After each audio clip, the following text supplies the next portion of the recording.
Hi, everyone. Welcome to another edition of the Eager Electronics Eager to Hear podcast. Today we have the legend, BK. I'm BK eager to meet this legend. So BK is a supporter of us, and we thought we would support him back and I appreciate it. help him chill his music a little bit. Yeah. So what can you You tell us play about the Eager yourself? pedals? What is it? Do you play the Eager pedals? I've got the boost pedal so far. I'm eyeing that overdrive. Ooh. Ooh. But yeah, I So- love that boost. It's pretty awesome. I like it. It's pretty fun, yeah. It's a fun little box. I had bought a Caitlin Bred Galileo pedal because I had somewhere come across that on the internet, and it advertises giving you the Queen sound. So I put that in front of a compressor, and then I put y'all's right after it so I can really crank it up with y'all's. And then it kind of controls the overdrive and the other one. The compressor does. That's pretty sweet. Yeah. I can get some pretty cool noises out of it. So what can you tell us about yourself and your music? We'll start with me, I guess. BK, that's what most of my friends call me and stuff. I started playing music way back when, but BK and the Understanding, I launched last April. And it's kind of like, Iron and Wine, Sam Beam. You know the band Iron and Wine? Yeah. Yeah. It's kind of like that. Like, I am the one pinnacle member. I'm always going to be there. And the rest of the band, it's like kind of rotating friends who are really good at music, at instruments. But my number two guy, the one I brainstorm with, playing everything, his name's J.R. Garcia. So I kind of jokingly call him Jerry Garcia. And he's a really talented guitar player and musician in general.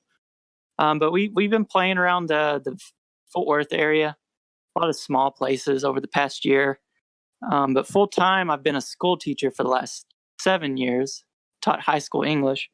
So every spring, whenever it comes to these Texas, they call them the STAR tests, these state exams, I would have to kind of brush music back to the side and I'd get off focus with the music. So I finally got out of teaching for that reason.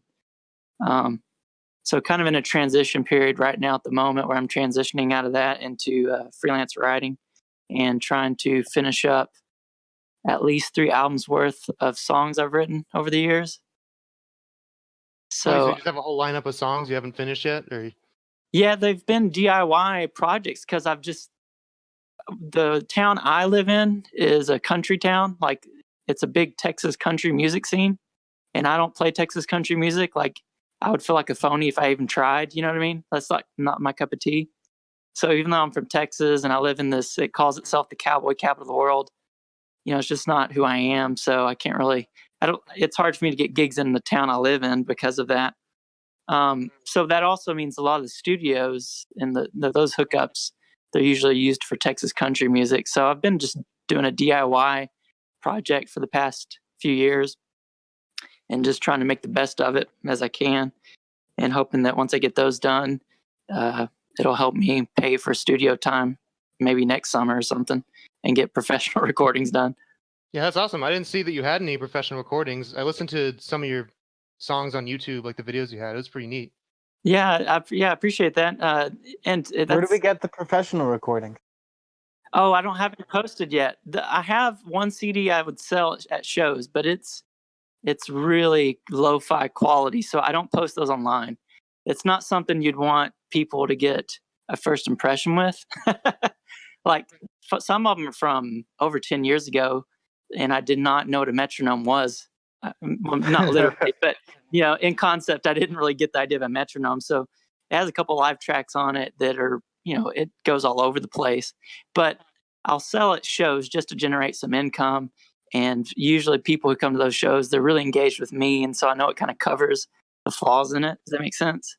Yeah, you've got an Like, people engagement still with the like it because they like me. audience already. So, yeah, So I've been trying to at they're least buying improve into your upon story. You make them feel a little bit like they're your mom. that. Yeah. They're proud of you. Yeah, exactly. So I have that. I have not posted that online.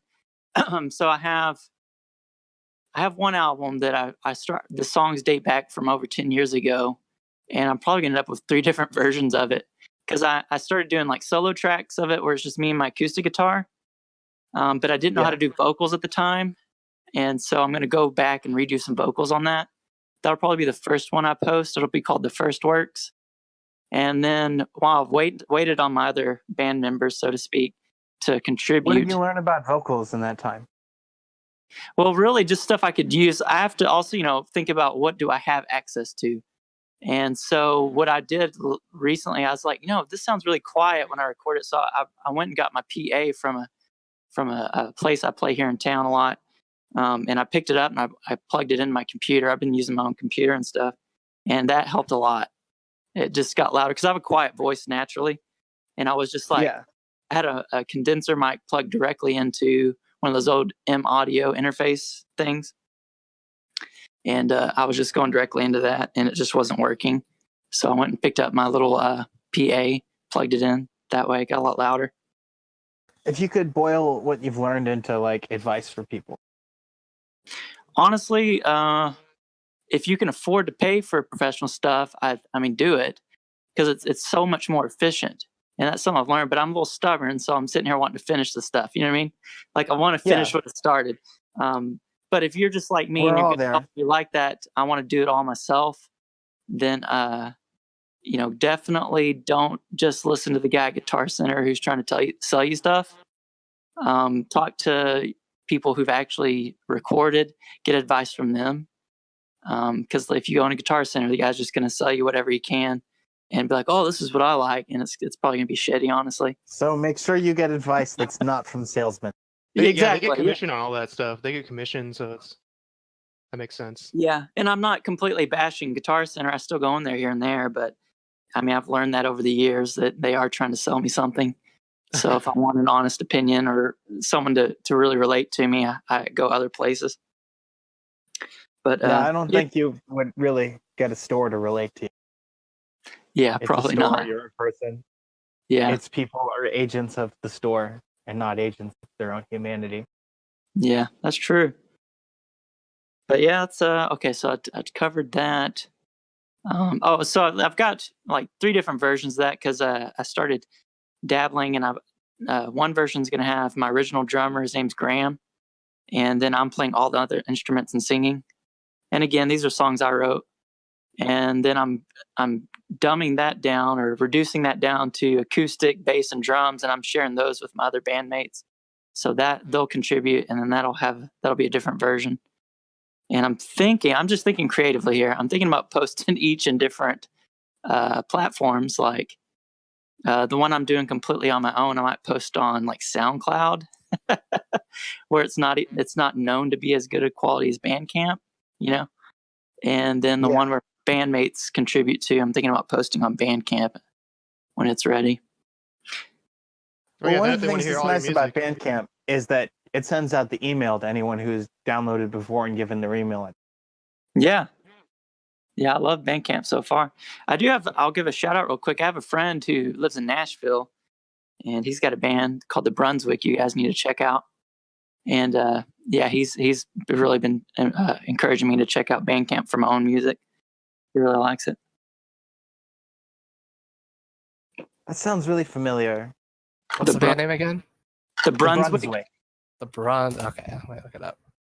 The Brunswick. I know they make like ping pong tables. The Brunswick Bandcamp. And there's like the New Brunswick, which is like Canada, I think. I think it's called New Brunswick.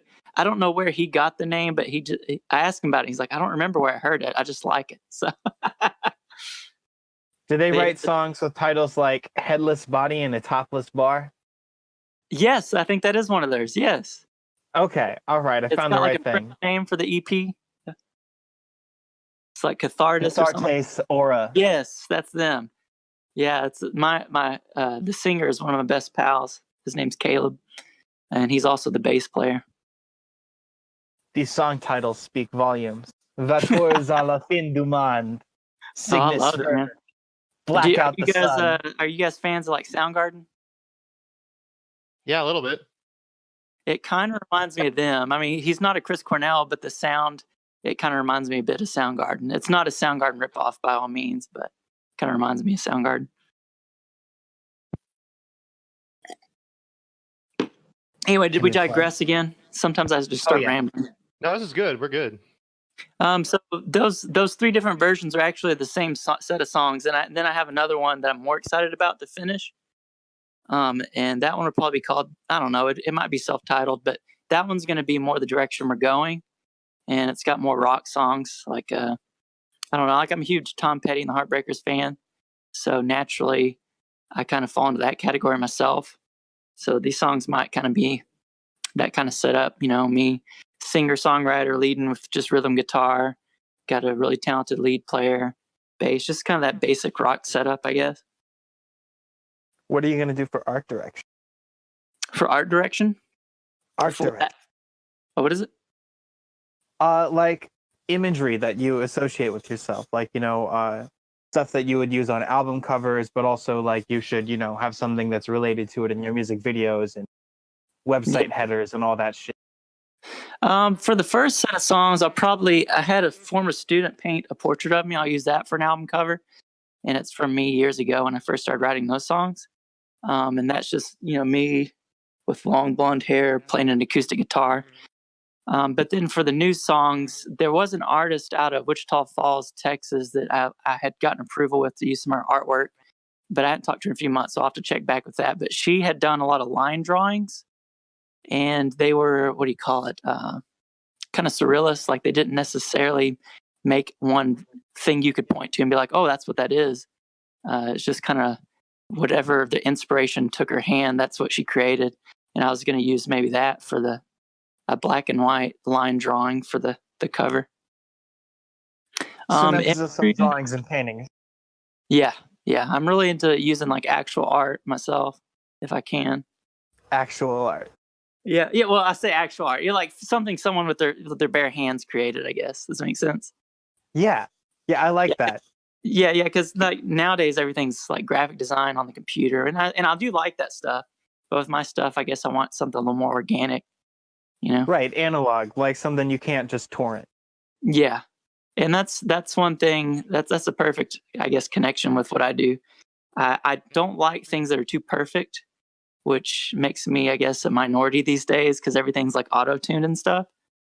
But I definitely, not that it's a glaring flaw, but like, for instance, have you ever heard of a band called Silverchair?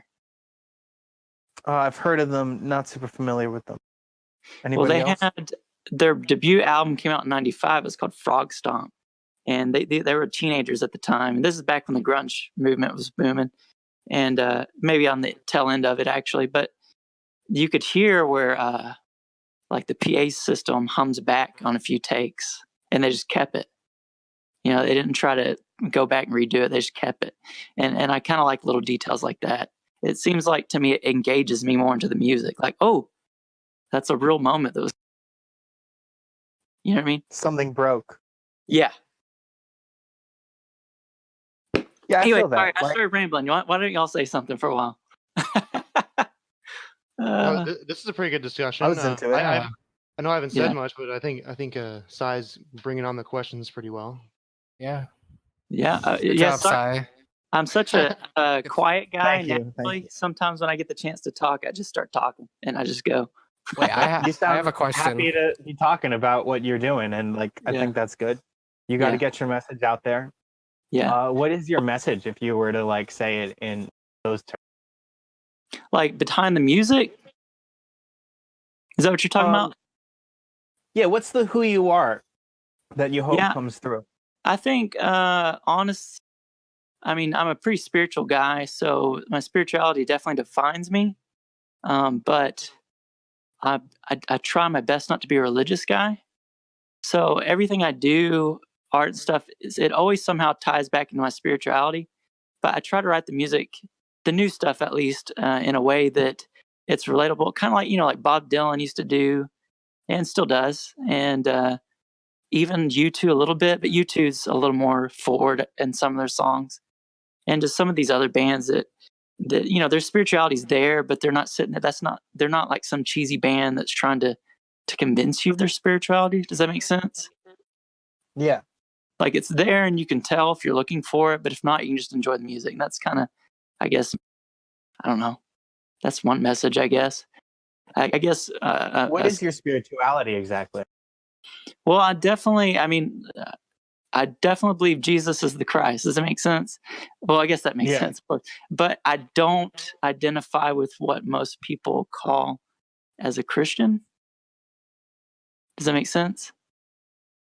Because when you hear Christian, you're probably... I mean, well, there's a lot of gray areas. Yeah. So, like, I'm wondering what you actually mean. So, like, you say, like this, but not this. I'm like, okay, yeah, how? okay, good.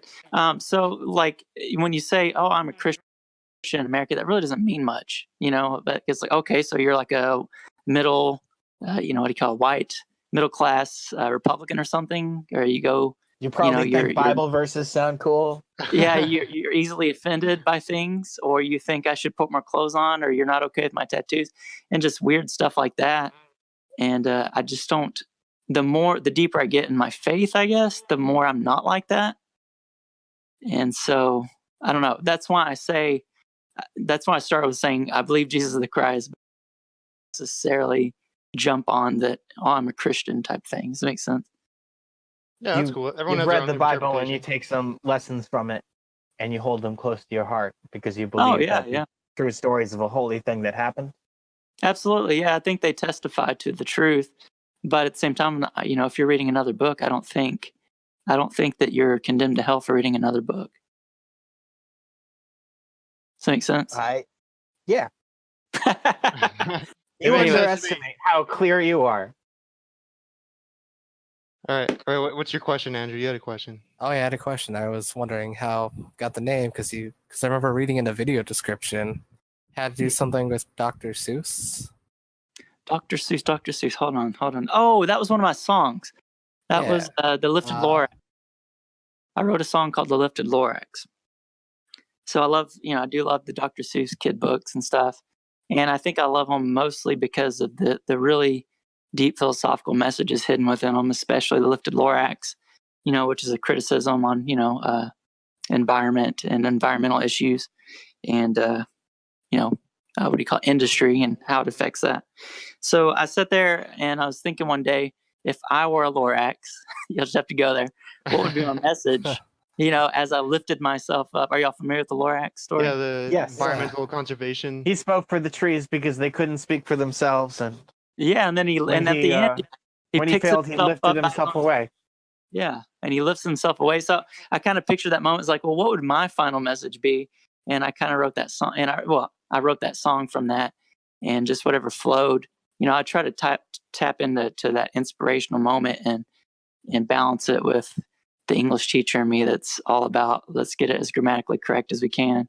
But that's one of the ones I'm pretty proud of, The Lifted Lorax. The understanding. What is it? What was your message in the song that you said as you lifted yourself? What we just talked about, always seek to truth, and you can, whatever that means to you. I mean, just start there and seeking. It's easy to lose that reality. Socrates said, "A life unexamined is not a life worth living," and in America, it's really easy to just get busy and lose yourself in that busyness. And before you know it, you're just an animal that's obedient to society. And so I try to kind of remind people there is a greater truth that you really need to be spending your time seeking, I guess.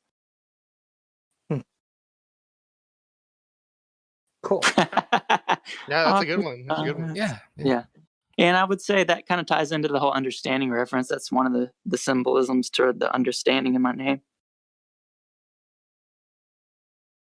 All right. So there's a lot of thought behind all of this.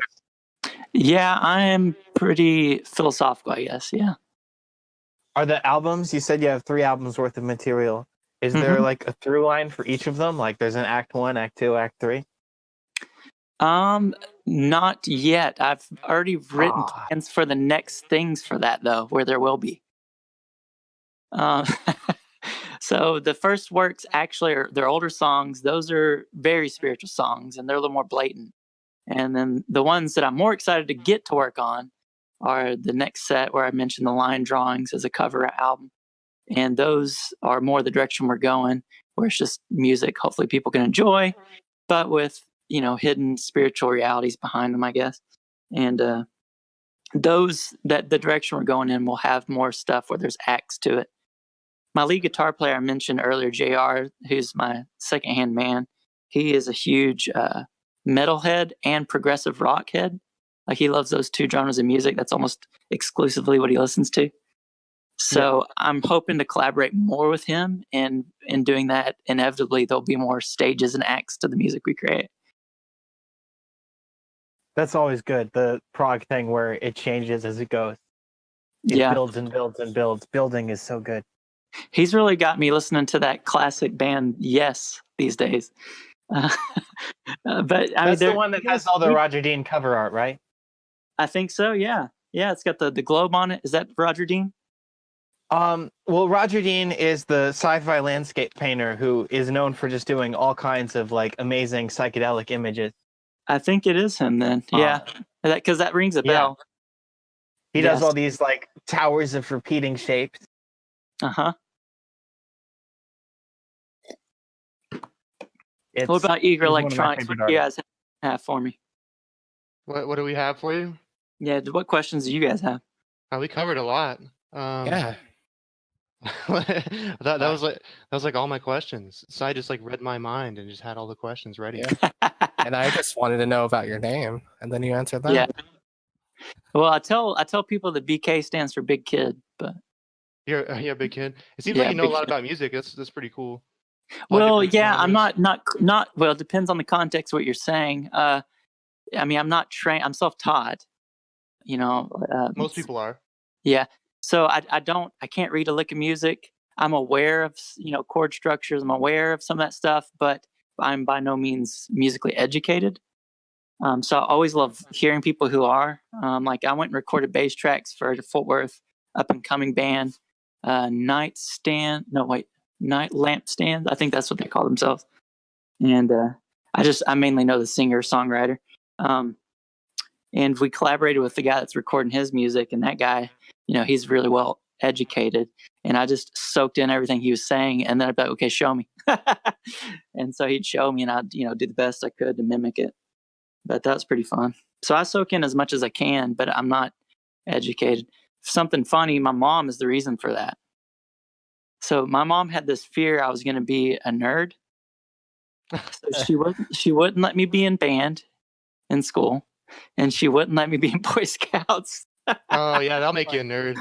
I was a little kid. I didn't even get the concept of a nerd or what's cool. I had somebody down the street who's like, yeah, I'm going to Boy Scouts. And so I mentioned it. She's like, you will not be in Boy Scouts. You're not going to be one of them. That reminds me of my brother-in-law. He is a huge nerd, and he is raising his kid on Star Wars and Scooby-Doo, but not trains. Trains are not cool. Yeah, I can relate to that. Yeah. I'm more into like Lord of the Rings and stuff, though. I do like Star Wars, but I don't geek out as much as I do with now. Now that you're an adult, you're a nerd. I fully embrace my nerdiness, but I think that my mom did help a little bit, because for some reason, a lot of people seem to think I'm cool, and I'm fine with that. Can we talk about Star Wars? Anytime, yeah. What do you want to say? What did you think of the new ones? The most recent Last Jedi? Here's my stance, I guess. No, the most recent one was Solo. But I haven't seen Solo yet. I hadn't even watched that one because I'm stubborn.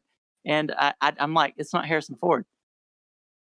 You know what I mean? So I guess you didn't like Return to the Jedi thing either. The Last Jedi. I enjoyed it as a movie, but I definitely would have done things differently. That's kind of my stance with it. I wish they would have done it differently, but I still enjoyed it okay. It was not as exciting as the one before it, The Force Awakens. I thought that was kind of exciting. That was kind of good. I know it was really derivative, but it was also like, it was fun to watch, and it like built the hype. But I thought Last Jedi was boring as Bill. Yeah. It definitely made me just like not interested in the next one. I was like, oh, they're going to continue this story, but who cares? And what's sad is if J.J. Abrams would have continued, I bet it would have been way better, But they went with another director, and inevitably he's going to have a different, perspective on the story. Well, I think different perspectives is always good. Like, I don't know, you get some of the best results when you like bring people your ideas and they react to them fresh, honest way. So that's always good. It's just, this particular thing didn't work out for a lot of people who just wanted to be entertained by it. Yeah. There's a big uproar on that last one, the Last Jedi, and there's a movement people who've raised funds to re-film that episode. Really? Yeah, have you not seen that? I think it's a bunch of 11-year-olds who lied about how much money they have. No, they supposedly, when I had last read it, they had either already raised up the millions they speculated it would cost, or were pretty close. And it was like, what is it, GoFundMe or something like that? One of those pages where you can donate to. So all these Star Wars those were totally real donations ready to go. I'm sitting here like, that man, represented how real, be? actual money people were going to spend. Oh man, that's funny though. I mean, I'm sitting here thinking, do you guys really not know how the world works? I don't think these big wigs in Hollywood are gonna be like, oh sure, yeah, since you have the money, we'll just redo that. They already made their money though. They don't want to do it again. Yeah, they could sell it again. They could make. There's already 9 episodes. They could keep going and make more money. Yeah, I know there's Star Wars fatigue, but they could also just add 1 minute of footage to Rogue One and put it back in theaters and earn $50 million. Oh, absolutely. Or add some really crappy CGI, right? That's what they did with the original ones. Whatever. They could just, film a turd for a minute and cut to that. What if they added Jar Jar Binks back into each one of these new films? The ghost of Jar Jar Binks. He's Jar Jar Binks. That's good. Can you do any others? Any other impersonations? I don't know. That one's the easiest one because it's so ridiculous. I can't. Can you do an Irish accent? Sometimes it can, yeah. That was pretty good. That was a good one. If it's fresh on my mind, I'll do better, but it's been a while. Oh, where's me Lucky Charm? Oh, fuck. Yeah. There we go. Oh, here's one. See if you guys There's the recognize this F-bomb. one. You're waiting for it. Here's one see if you guys recognize this one. Ready? Dad, I don't want to be a Boy Scout anymore. Oh, shit. What was it? That's like a Simpsons character, right? Close. Futurama? It's Seth Green who's doing it. Oh gosh, it's the boy from Family Guy. The boy with the blue want to be a Boy Scout shirt and the hat. Oh, okay. That was really That's good. dead on. I've always now I see it. Now I see it. I always remember that line for some reason. I don't want to be a Boy Scout anymore. Maybe it's because my mom wouldn't let me be a Boy Scout. That's it. That was perfect. Oh, that was Are you sure you're not the actual voice? Yeah, well, and if Seth's unavailable, Seth has to strain himself quite a lot to do that voice, he said in interviews. So, really, if you have to strain a lot to do it too, or even not that much, then not much at all, actually. Yeah, I'll take Stuntman. that.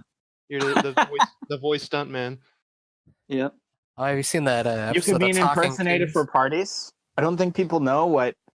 Oh wait, no, people know what Seth Green looks like. You don't look like Green. No, celebrity I do get compared to a lot is David Spade. Yeah, I can see that. I can see it. Yeah, definitely. David Spade is so charming. Yeah. I watched 15 minutes of Father of the Year before I realized this is not a good movie. It got by on pure power of David Spade's face. Yeah. I think, I saw clips of that. I haven't seen the whole thing. I think I saw that recently, some clips. It's a dumb, stupid nightmare. If I remember correctly, the scene I saw was him in a principal's office. Is there a scene like that? Probably, who knows? And he just loses his shit and he starts cussing up a storm or something like that. I don't remember. But, so, okay, tell me a little bit about you guys. So, we know you've got the effects pedals going on. I know you've mentioned in previous podcasts you are wanting to get into making guitars. I've seen online that you also are interested in building amps. What else do you guys do? Well, we've recently been event coordinators, and we're doing a charity concert in a couple months. Oh, sweet. So that's pretty cool. Yeah, you should come drive It's- down by. Drive all the way down to Phoenix. Yeah. It's in the mall that they used to represent San Dimas Mall in the first Bill and Ted movie. Bill and Ted. Oh, I love Bill and Ted. It's the same mall. Yeah, that's where the concert is. That's where you're going? Yeah. That alone may make it worth the drive. No offense. Imagine the sheer significance of being in a place where a movie was and experiencing something awesome. If you guys could rent a phone booth, that's where I want to watch the show from. How many Sure. people do you think you could fit in a phone booth? I don't know, but I'm willing to try. Maybe 5, 6. It depends Oh, also man. on, the 10. width of the person. Oh, maybe they're, yeah. Anyway. Well, that's cool. How many bands people you got live playing inside at this your event? phone? We have 5 bands on the bill, and then we have a couple opening acts that are gonna be playing. Oh, cool. And we're putting a large portion of all the money we make to St. Jude Children's Research Hospital. It's for Uh-huh. children with cancer, and they help the families out and the children. Cool. How'd you guys get hooked up with this? So it was just some random idea we had, and we just went to the mall management and like proposed it to them, and they're like, "Yeah, we don't have much going on, so why not?" That's what Nice. happened. That's nice, man. Yeah, I love it when things like that work out. It's gonna be fun. Yeah. Yeah, I can't wait for that. So, okay, are y'all doing the this electronics things full time, or do you guys have other part-time jobs or what? Yeah, I also drive for Uber. Oh, okay. It gives me like the flexibility to like work on my electronics when I need to, you know. Yeah. That's kind of what I'm going for with this freelance writing thing right now. Yeah, same kind of deal. I'd like to do it full time eventually, though. Working Yeah. toward it. Absolutely. That's what I'm that's why I kind of paused. I haven't booked many shows because I've wanted to finish these recordings up. And so kind of taking that advantage of the time I do have to do that. That's good. You got to But- put yourself out there. Yeah. Is there a release date? A release date for what? The albums? Yeah. No, Not yet. not yet. I think soon I might have an idea of that, but not yet. There needs to be like a release date and a tagline and some artwork, and you need to repeat the tagline a million times and the date a million. A million I- times. I'll have this finished. Yeah. Those are your prayers to the audience. There we go. Okay. Yeah, maybe I'll think about that tonight. I do have my drummer. He's been doing final mixes for me. That's been pretty helpful. That's cool. He actually has a degree in some kind of sound engineering. So It's lucky you know someone like that. Such an underappreciated degree. yeah. But he's not my original drummer. He's just been playing with me since last July, so over a year now. But that's a new. How did y'all meet? He's another one of my former students, actually. My first year teaching, I had him as a senior. I So was teaching senior brings lit. you a lot of connection. What is it? Teaching brings you connection. Well, yeah, I mean, if you genuinely care for the kids, it definitely does. And I think that's one thing that I had that many of my coworkers didn't have is being able to separate what the state wants versus what the kids need, you know. Can you elaborate?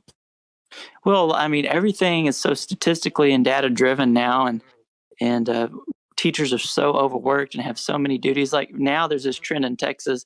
I don't know if this is going on in Arizona or is it Virginia you're from, Si? I'm from Virginia. Yeah. So Thank I don't know if these trends are hitting y'all states, but more and more campuses outside of the metroplex teachers are carrying guns. And so I I'm, didn't know they What? started doing that. I didn't know they started doing that Lobbying actually. for that. yeah. There's Wow. one 10 miles down the road that some of the teachers carry guns. Yikes! People are gonna die. Yeah. Yeah. And so I mentioned that because, like, on top of teaching, on top of babysitting, on top of all these other duties, now teachers also have to be security guards, or possibly, even militant. They might have to shoot someone down, not just intimidate them, but shoot them down, and all that adds up. And so I think one Your teacher, thing, your executioner. yeah. So I'm the teacher that will not carry a gun, and if you're going to make me, I'll resign. Instead, I'll just put myself in front of the kids, and I'll talk and try to reason with that shooter. And if it comes to shooting, I'll put myself in front of that bullet. That's the difference between me and maybe some of the other teachers. Or that survival instinct versus You are impressively certain that you would go in front of a bullet. I would, yeah. I mean, before I had my rebirth, if you will, I was a fighter. So I even, guys that were twice my size that I knew I wouldn't win against, something in me just instinctively was like, you might die, but you've got to fight. Do you have any good fight stories? There was one. This is like real young. Whenever I was new. How young were you? Set the stage. Fourth grade. Fourth grade. But, 10 years old. Yeah, but I'd been trained in karate a little bit. It's a Nippon. What did you look like when you were 10 years old? Well, typical, white, blonde haired. I didn't have blue eyes, so I wasn't Aryan. I had green eyes. I still have green eyes. But kid and with the chili bowl haircut. This is a while back. I had one of those when I was a kid too. It's pretty common. Yeah.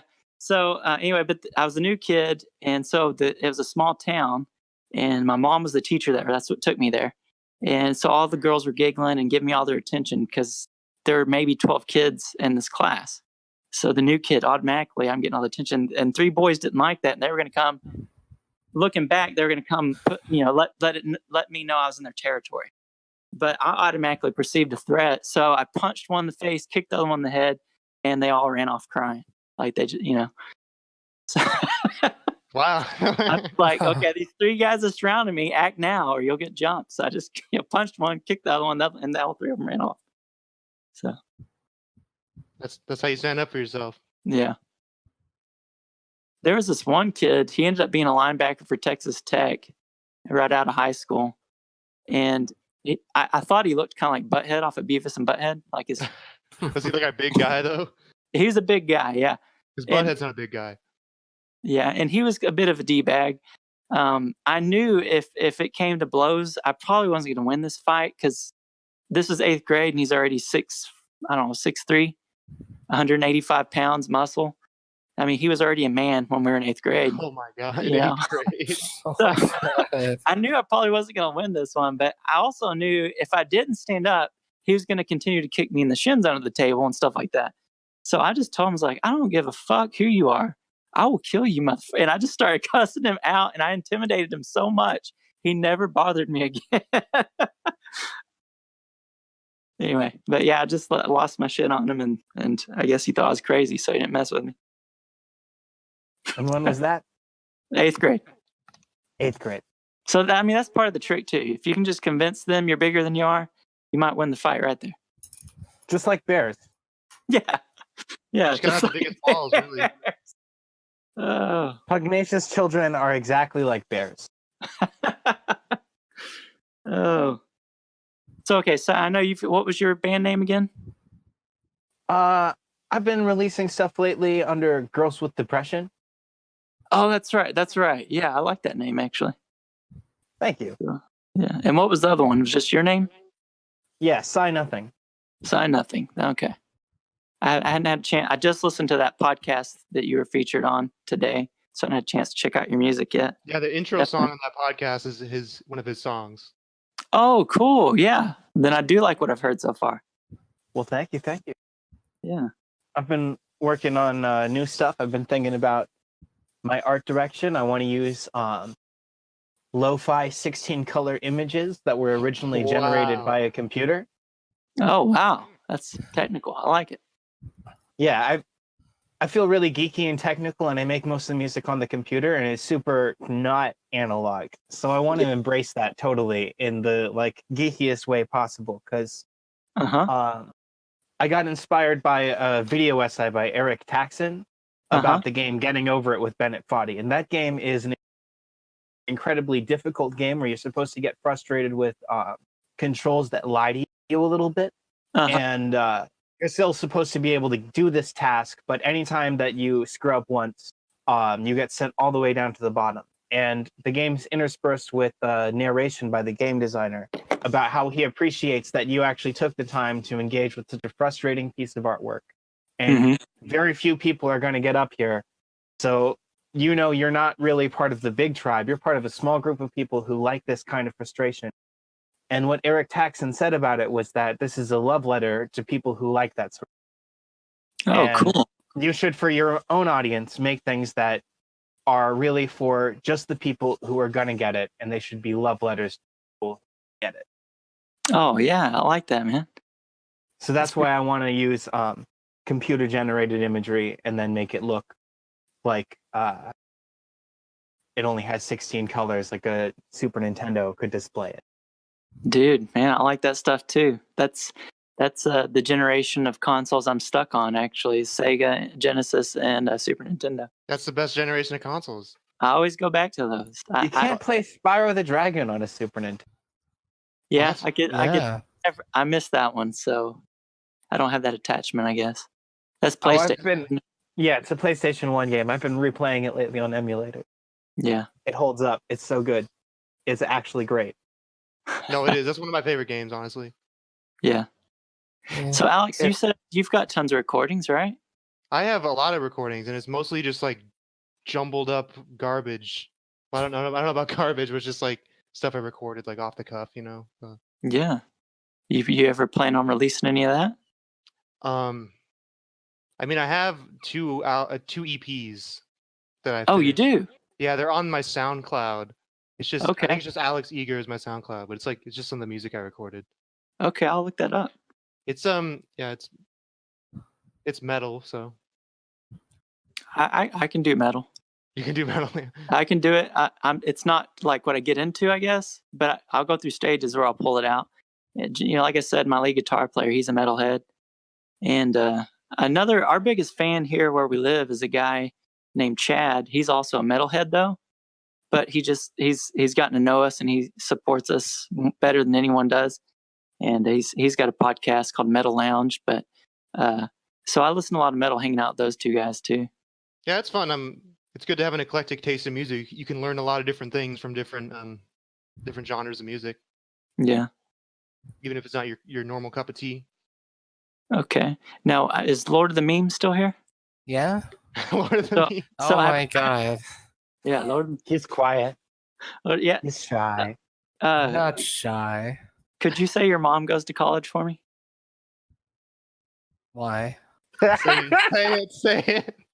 Do you have any guesses why? I know. Is it Napoleon Dynamite? Yeah, I know. It has I to know. be. That's what the line is from. The I line is know. not from anywhere else. Your mom goes to college. I know There's- exactly where it's from. I'm not saying it. Oh man, Your come on! mom goes to college. It's just coincidence that you have a similar voice to the guy that plays that character. Your mom goes to college. Anyway, I just It's noticed pretty that close. in some of the comments whenever I was Yeah, listening to that's yes. for natural. So good. Anyway, what do you do? Lord of the Memes? Lord of the Memes. I just post on Facebook. Yeah, he Yeah. runs all those social media pages. Yeah. Oh, cool. You don't have any other jobs? No. It's a lot of work. It really is. Looking for a job, but just Man. He used to be a cart daddy at Winco, cart daddy. but that sucks. Cart daddy. That means you got all the ladies. Yeah, I like it. Is that no. what that means? You need a No, little it's- companionship. No, it was pushing the carts back into the grocery store. Oh, okay. So it is literal. Okay.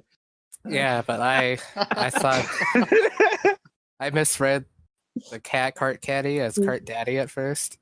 That's what I heard too. That is what I heard. Well, I definitely like It your was look too on good. stuff on the is it Dispatch? Is that what it is? Discord. That's what it is. Are you an expert in the dark web? No, Oh, dang it! I'm not. I've You been don't- you don't- watching you don't go to YouTubers the on dark web. so. Haven't When- you seen all the movies? You don't go No, to the dark no, I haven't web. watched the movie. The first rule of the dark web is you don't talk about the dark web. The second rule, Okay. you don't Sorry. talk about the dark web. Can you edit that out? I didn't mention the dark web. No, Oh, you've no, been we're- targeted. What if it just shut Dang off it. right now? What if we just got disconnected? You know, it's like a conspiracy. We're actually live. Yeah. Oh, dang it, we are. No, we're not. No, we're not. It's not live. We're working on the live thing, but this is it's gonna be a recording that we'll upload right after. So how many minutes are we at? We're at about 50 minutes. Oh, dang, man, I rambled on, didn't I? No, this has been a great discussion. No, you Thanks for filled coming on and the talking minutes to up with content. With what? Content. The Contest? king of the internet, content. Oh, You know what? gotcha. us. You know what, BK? It's been a pleasure to speak with you today. Oh man, Yeah. thanks for having me on. I was looking forward to it. Do you guys have any other Yeah, questions? being on podcasts is fun. Yeah. Yeah, we're just talking. It's fun. Yeah. Very fun. So if you want to send me like a music clip or something that I can use as the intro for the podcast, you can do that. Okay. And then I'll any- send any you. links- An, I'll links probably that have to email it to you. I Okay, have that's fine. one that'll be on the most recent songs album, one with the line drawings. It's called Makeshift. I'll send you that one. It's just instrumental right now. I haven't written the Okay. lyrics for it. And then if you have any So- links you want to send me that I can put in like the description, like the links Uh, to your social media. Yeah, or I'll send you my Tumblr. It kind of links to everything else. Okay, that's cool. Yeah, I'll put that in there and make sure everyone knows about Yeah. you. Yeah, and I'll post more stuff on social media as I start booking more shows again. There was going to be one in Fort Worth, September 22nd, at this really cool venue called the Black House, but the people who invited me and were planning it postponed indefinitely because one of the guys got arrested for his third DWI. Oh So- wow, That's too many DWIs. So they're like, That's as we many can't as there try are and- letters in DWI. Yeah.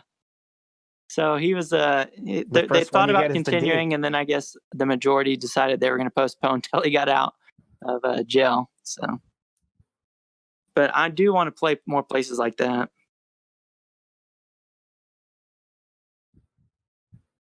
All right, I guess we're wrapping up then. Are Yeah. we? Yeah, All right. I gotta go to the bar. I gotta get a couple drinks. It's about that time. It's past 5. That's so sinful. Well, cool, man. Well, yeah. Again, thanks for having me on. I really enjoyed it. It was fun. All right, man. 3, 2, 1. Be a good shape.